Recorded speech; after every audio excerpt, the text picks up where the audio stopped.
تو زندگی ختم ہو سکتی ہے مگر ذکر جناب ابو طالب ختم نہیں ہوگا۔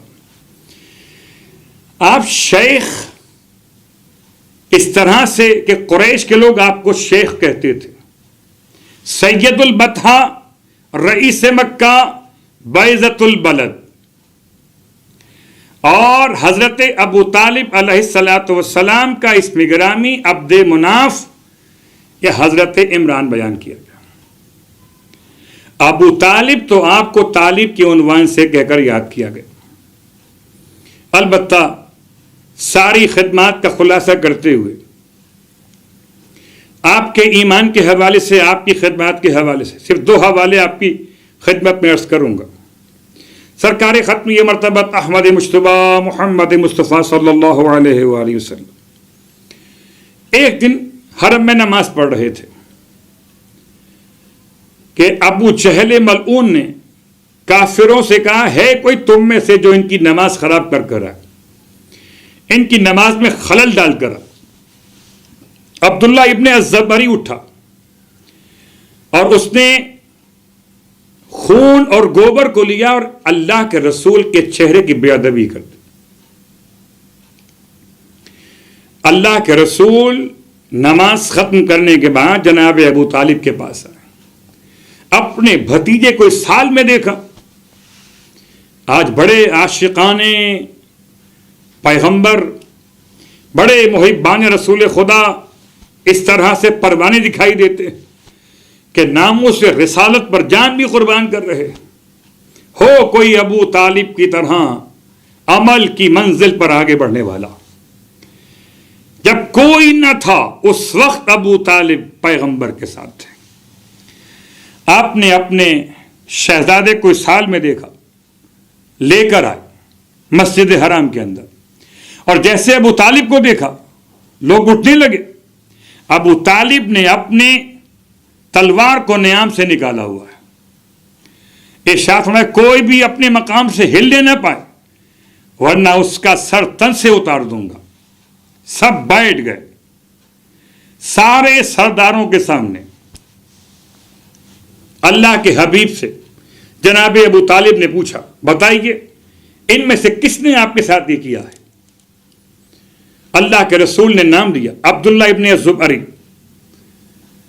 جناب ابو طالب علیہ السلام نے اپنے ہاتھوں سے خود انتقام لیا، وہی خون اٹھا کر، وہی تمام چیزیں اٹھا کر عبداللہ ابن الزبری کے چہرے اور داڑھی میں مل دی۔ اللہ اکبر، یہ بتانے کے لیے کہ جو محمد کا دشمن ہے اس کا ابو طالب دشمن ہے۔ محافظ رسالت کون؟ ابو طالب علیہ الصلوۃ والسلام۔ دوسرا مرحلہ یہ تو تھا وہ مسئلہ جو آپ نے محافظت کا حق ادا کیا، گرچہ شیب ابی طالب کا محاصرہ اس سے بھی بڑا عنوان ہے۔ غور کیجئے کہ آج لاک ڈاؤن کے اعتبار سے لوگ گھر میں بیٹھے ہوئے، وہ 3 سال کا لاک ڈاؤن تھا، تم 3 ہفتوں میں 3 مہینوں میں گھبرا گئے، راشن بانٹتے تھک گئے۔ سلام ہو اس ابو طالب پر جس نے 3 سال تک سماجی محاصرے کے دوران ختم یہ مرتبت کی حفاظت کا ذمہ اٹھایا تھا۔ اللہ کے رسول شیب ابی طالب میں رہے، محفوظ رہے۔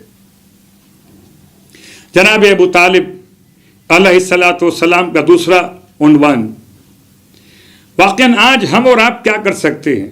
جناب ابو طالب علیہ الصلاۃ والسلام نے کس طرح پیغمبر کا ساتھ دیا، کس طرح آپ کی اہمیت کو اجاگر کیا۔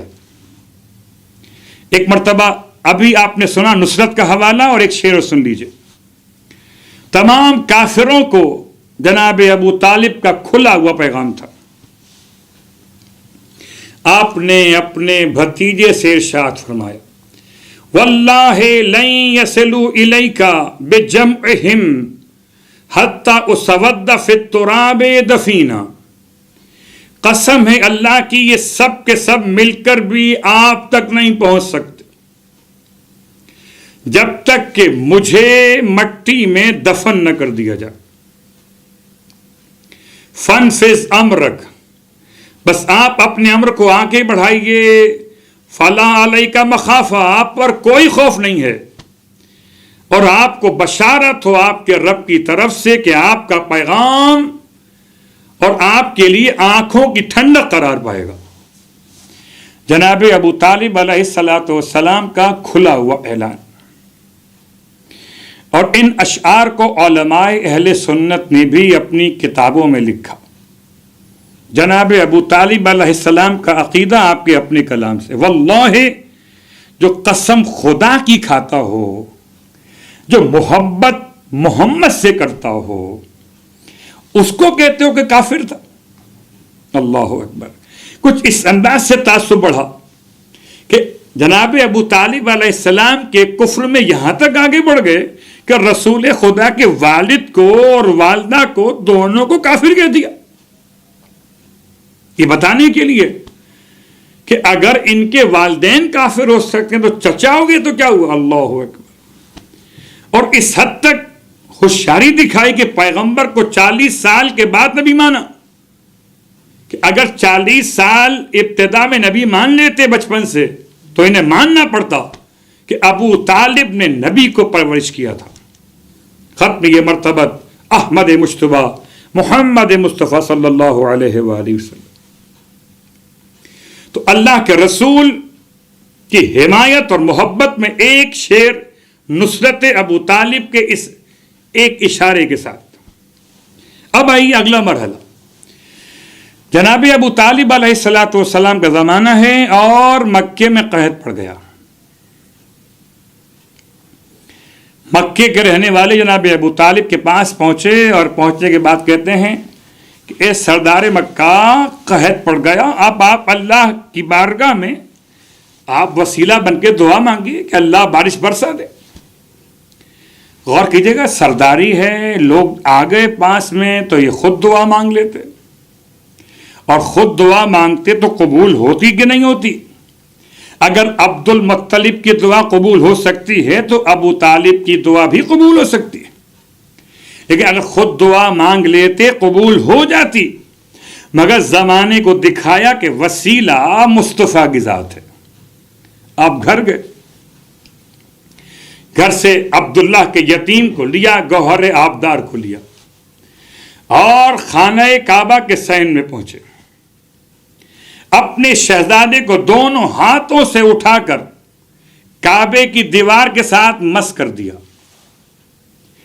کم سن ہے پیغمبر، ابو طالب علیہ السلام نے دونوں بازوؤں سے اٹھا کر بلند کیا، اتنا بلند کیا، اتنا بلند کیا کہ آپ نمایاں ہو گئے اور کعبے کی دیوار سے آپ کو لگا دیا۔ اور اس کے بعد خدا سے دعا مانگی، پروردگار اس بچے کا واسطہ کہ مکے والوں کو پانی پلا دے۔ دو باتیں یاد رکھیں، بارش تو ہوئی اپنے مقام پر، لیکن جناب ابو طالب علیہ السلام نے رسول خدا کو دونوں ہاتھوں سے اٹھا کر کعبے سے لگایا اور اتنا بلند کیا کہ نمایاں کر دیا۔ تو پھر اس کا جواب غدیر خم کے میدان میں سرکار ختم یہ مرتبہ صلی اللہ علیہ وآلہ وسلم نے اس طرح سے دیا کہ فرزند ابو طالب کو اپنے دونوں ہاتھوں سے اٹھایا اور اتنا بلند کیا کہ سفید یہ بغل نمایاں ہو گئی۔ دو حوالے مکمل ہوئے، جب بارش ہو گئی لوگ خوشی سے نہال ہو گئے۔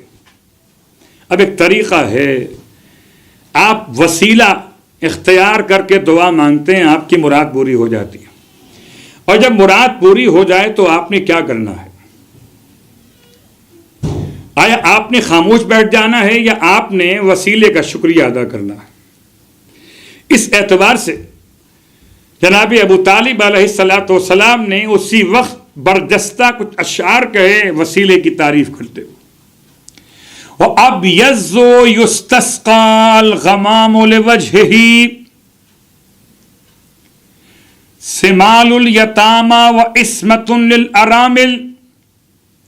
فرماتے ہیں وہ ابیض اور روشن چہرہ، یستسقی الغمام لوجہہ، کہ بادل جس کے چہرے کی وجہ سے پانی طلب کرتے ہیں۔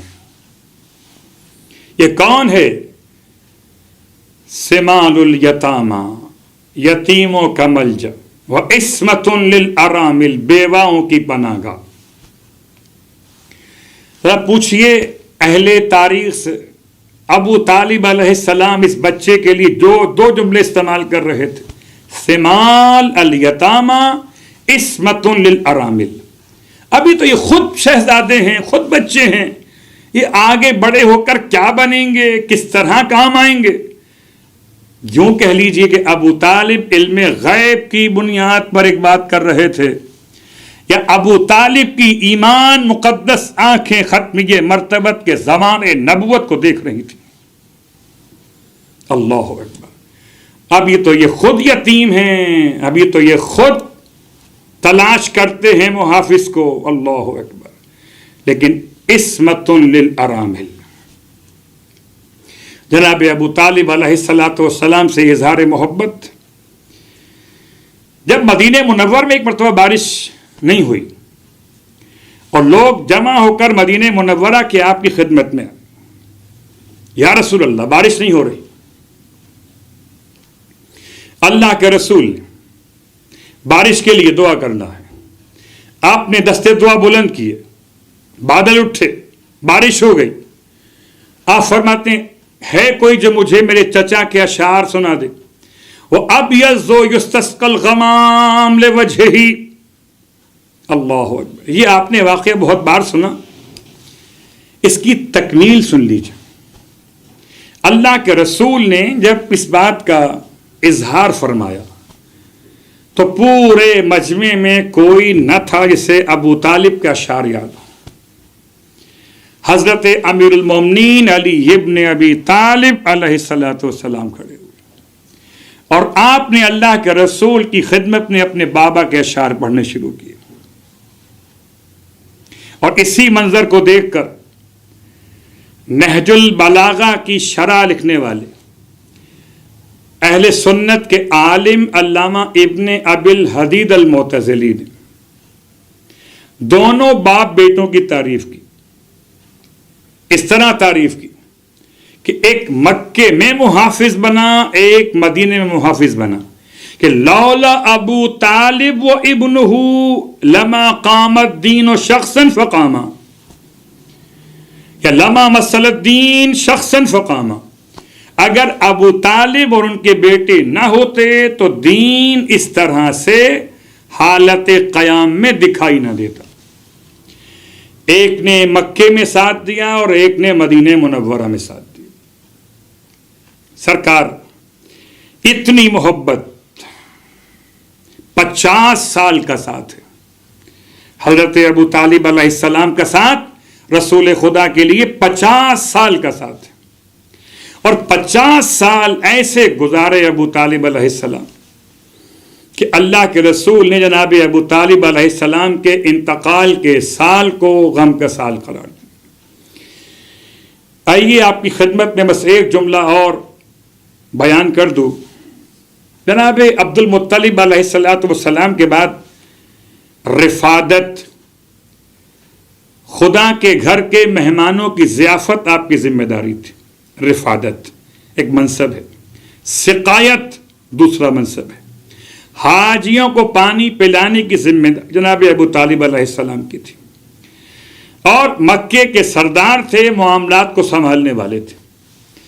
آپ نے حلف اور یمین کو پہلی مرتبہ شہادتوں میں شامل کیا مقتول کے وارثوں کے ساتھ۔